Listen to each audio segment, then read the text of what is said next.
How's it going, everybody? My name is John, and today I have a few different news stories to talk about. The first one I want to start with is Trump's most recent statement after brokering the Israel-Hamas ceasefire that he made about Hamas.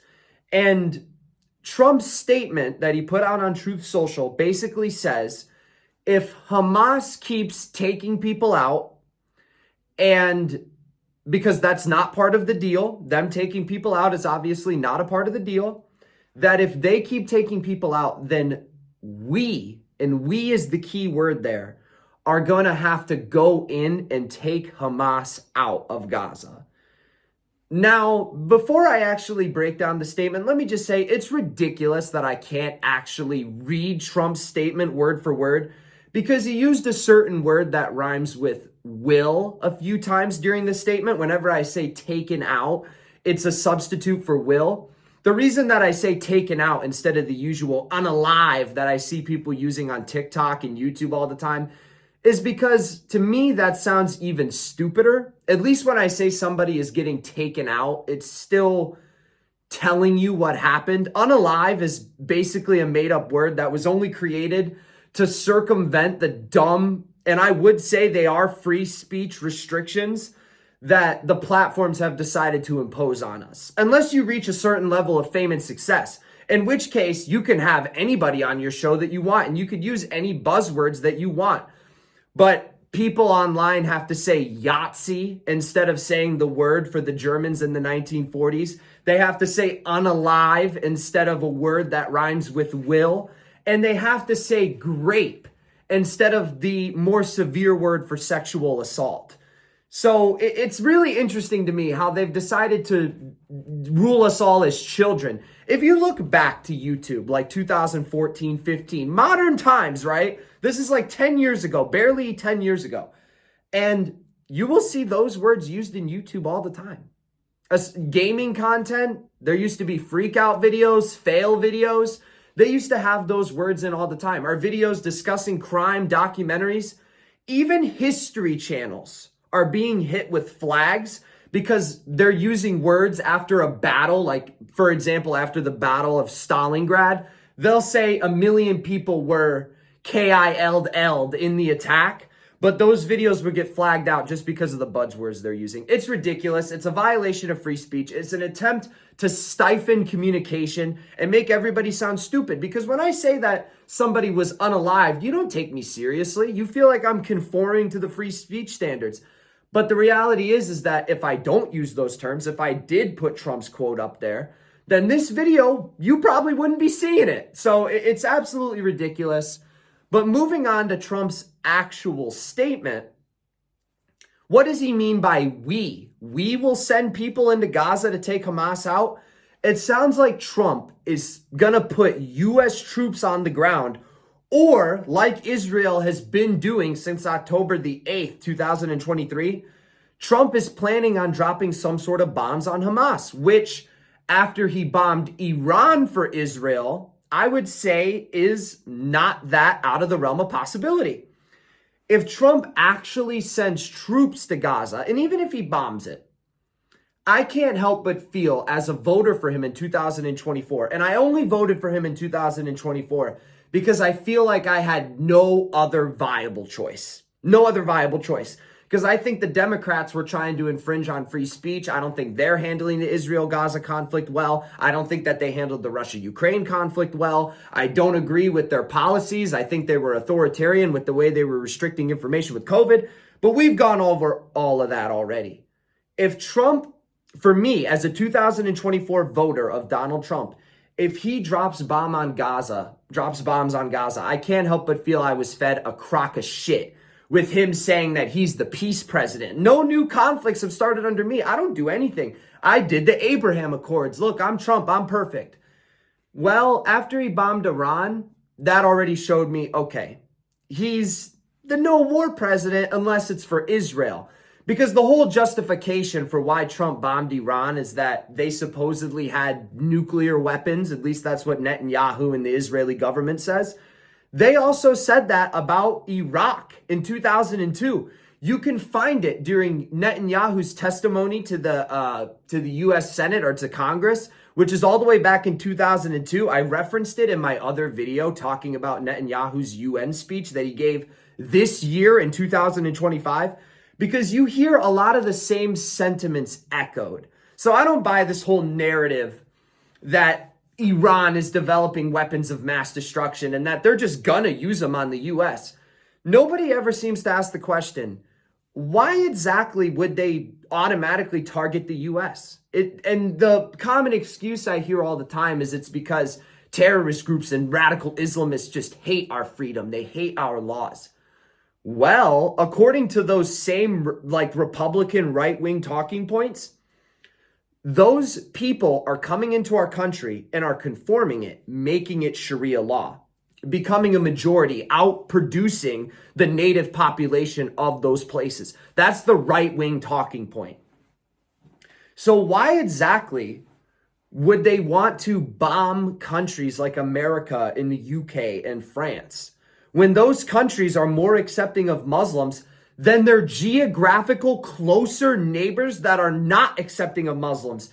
Have you ever heard about an immigration problem, Muslim immigration problem in China or Sweden or any country that is in Eastern Europe that is a part of NATO? There's a lot of, not China, obviously, but a lot of these countries like Bulgaria, Romania, like Poland, like Sweden, like Finland, these are all members of the EU and members of NATO. They're democratic nations. They have freedom. They have free elections.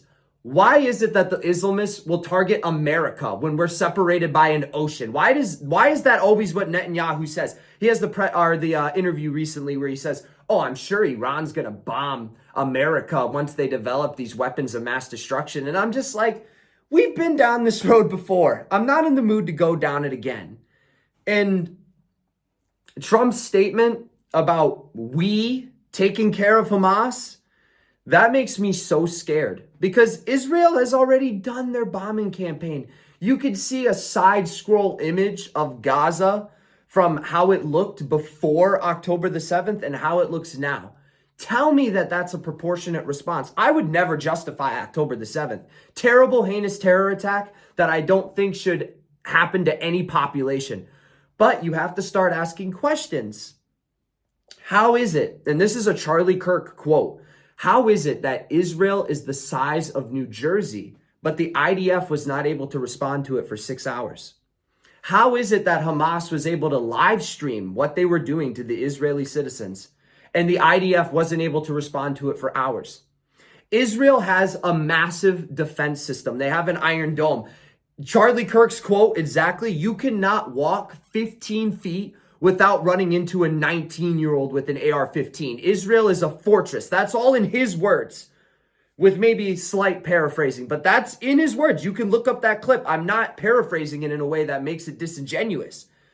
You have to ask these questions because then you learn that Netanyahu was funneling money into Qatar and could have possibly been propping up Hamas. So that way he has more authority to have harsher terms on Hamas as opposed to dealing with what would be seen as a more moderate Palestinian authority. It's a lot easier to justify bombing a place over and over and over again if who's in charge is a terror group. So let me just say this. If Trump puts troops on the ground for Israel to attack Gaza, I think that's the end of him. That's like a ball-breaking issue because you see this massive divide within the conservative movement about Israel. You have Candace Owens, Tucker Carlson. It seemed like Charlie Kirk was going in that direction. Marjorie Taylor Greene, Thomas Massey, all kind of moving away from the Israel issue.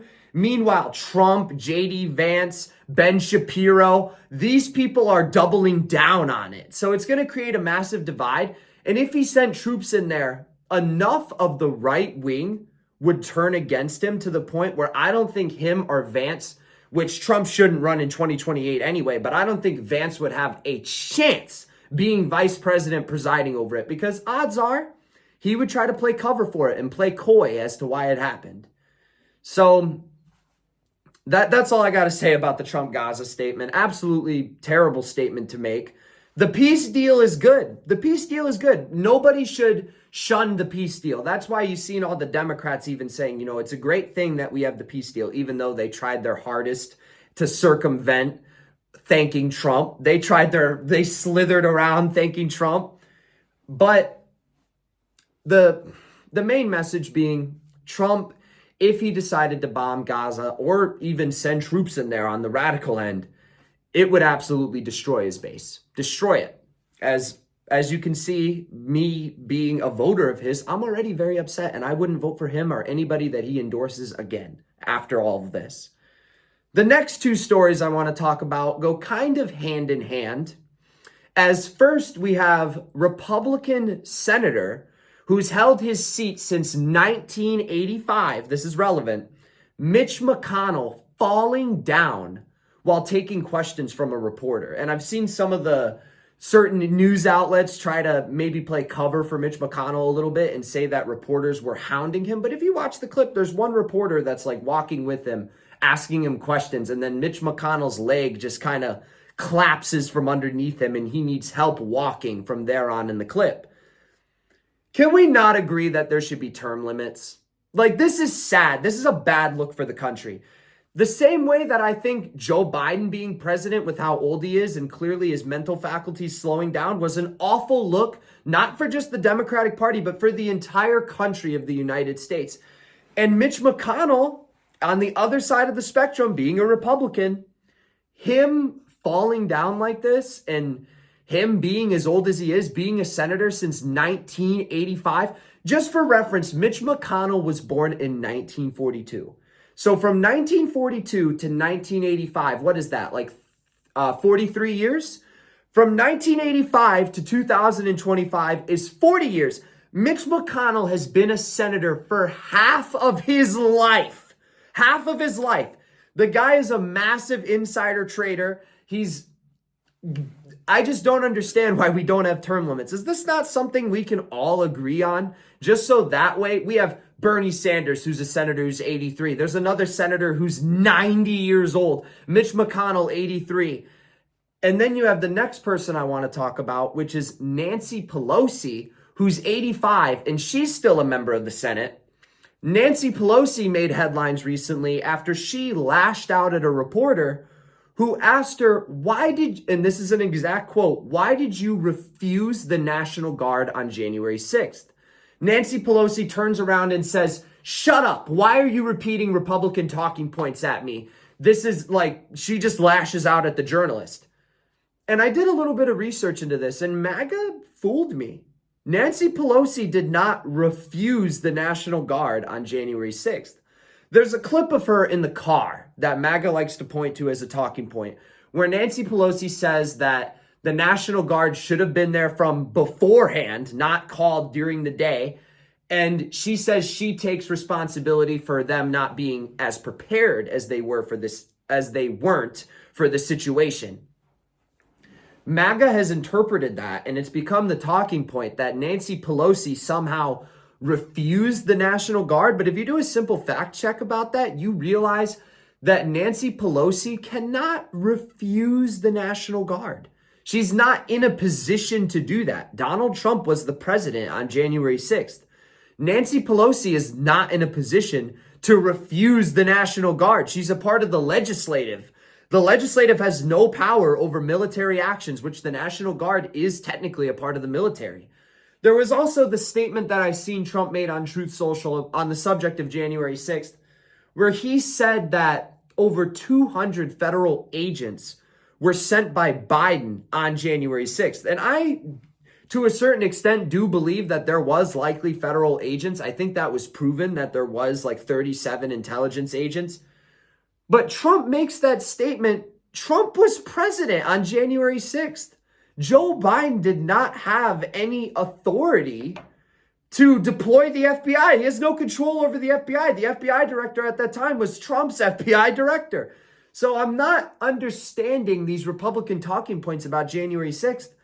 And I can't help but feel like I was lied to, because I believed some of these talking points about January 6th. I believe that there were federal agents. I believe that there were, that Nancy Pelosi was responsible for it. But in reality, I think Nancy Pelosi is actually kind of being the bigger man in this case. by saying, we all have to accept responsibility for it. And now I hear that she's being indicted. If she is indicted, I'll have to hear the evidence. Maybe it will be proven that somehow she was in on some sort of conspiracy. But as of right now, the question that she asked simply was a Republican talking point. It's not real. Nancy Pelosi didn't refuse the National Guard. So with everything going on, with Trump's Gaza statement, with Mitch McConnell falling down, and Nancy Pelosi's statement, which I actually kind of like Nancy Pelosi's statement, that's a good way to combat. You have to address it. If Nancy Pelosi would have kept on just walking, it would have came across to me as somebody who's maybe a little bit ignorant to the situation, clearly, that she's avoiding it, then that makes her seem guilty. But the fact that she turned around and said, it's a Republican talking point, it made me go in my head, would Nancy Pelosi really tell a reporter to shut up and say it's a Republican talking point if it was actually true? Which caused me to do research on it. I did Google search, I did an AI search. I did actual research into it and discovered that maybe Nancy Pelosi's actually right. That doesn't change the fact that she's an insider trader, that she's corrupt, that I think that she's exhumed money from the American people with her insider trading antics and has likely passed policy that favor corporate elitists. I don't think anybody's going to deny that. But it does make me look at the Republicans a little bit differently. Because people that I thought that I trusted, that were reliable news sources, were the ones that were propagating this information.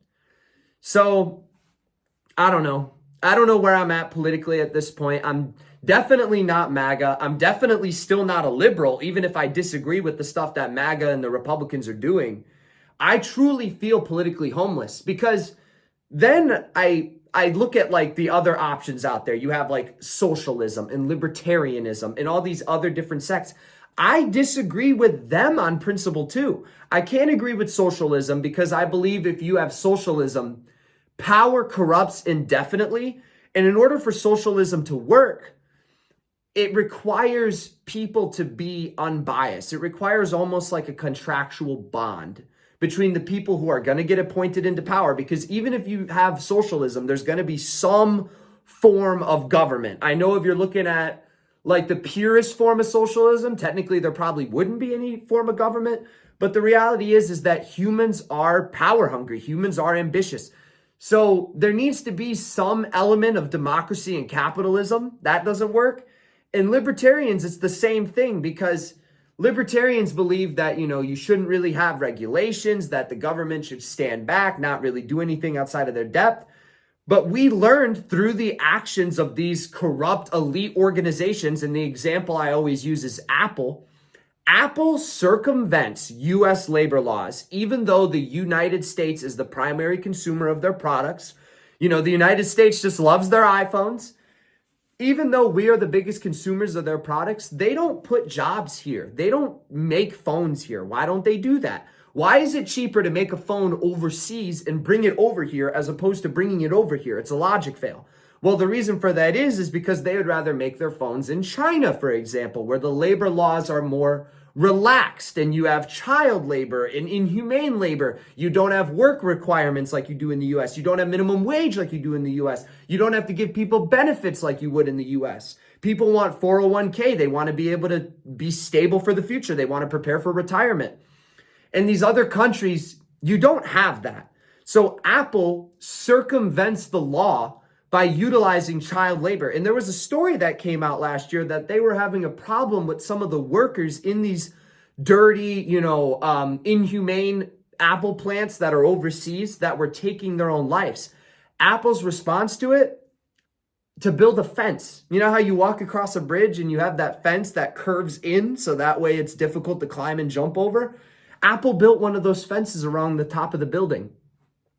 So for that reason, there has to be regulation, because if there's no regulation and capitalism is allowed to run free, even in a democratic society, you're going to have lobbies, you're going to have corporate elitism, you're going to have corporate corruption. And, libertarianism doesn't seem to be the answer to that, in my opinion. So I feel truly political homeless. This reminds me of the first JTTV that I made, even though we don't call the show that anymore. It's insane. But anyway, let me know what you think of the news stories I discussed today in the comments below. That's all I got for you guys today. make sure you check out the JME Wrestling channel, or I'm going to name it JME Everything or something else. It might be called John Dion too. I don't know yet. I'll leave a link to it in the description below. I'm going to start making some videos on that other channel that are not about politics.